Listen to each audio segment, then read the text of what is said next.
It's not just the U.S. worried about jobs. Our friends up north in Canada also wrapped up last year with the sharp falls in jobs that are available. Both Ontario and Alberta territories reported fewer vacancies. We go straight to the Toronto Stock Exchange and get all the details with Kristiaan Yeo, who's there. Hi, Kristiaan.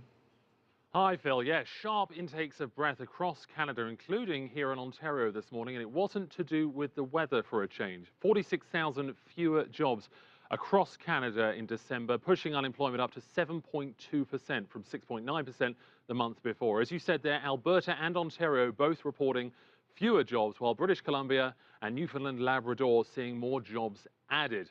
Now, this isn't expected to last forever. According to recruiters Workopolis, 2014 should be a very strong year for western provinces like BC and Alberta, where the energy industries are based. Also should be a strong year for Ontario as well. Canada's mining and energy industry has done much for the country's economy, its energy security and its international influence. The Canadian government has spent years working on policies to help grow the sector to new heights. Whether it's coal, hydroelectricity, uranium, natural gas, oil, you name it.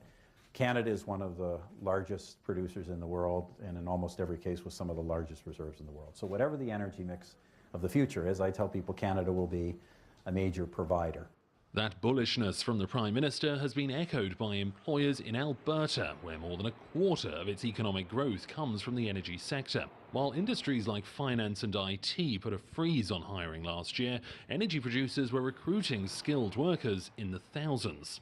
As opportunities moved west, so has Canada's emerging workforce. A lot of young people are moving west to take advantage of some of those jobs. Some of them are settling there, some of them are just doing it for a short time and then moving back to their home province. The jobs which were added to the Canadian economy last month were part-time positions, which grew by more than 2% from a year ago. But many say that's a concern. The hospitality segment is one of the areas where we're seeing a lot of job growth. Unfortunately, a lot of that is part-time work, and a lot of that is also lower-paying jobs. So that's concerning. We're not seeing, we're seeing some full-time employment come in, but it's being offset by that part-time work. So that's sort of why Canada is a bit on shaky ground. Now, as Alberta was one of the biggest sources of skilled trade jobs last year, it has now a much bigger influence on the national jobs market. It served to counteract any declines that we saw here in Ontario, and there were quite a few across the year.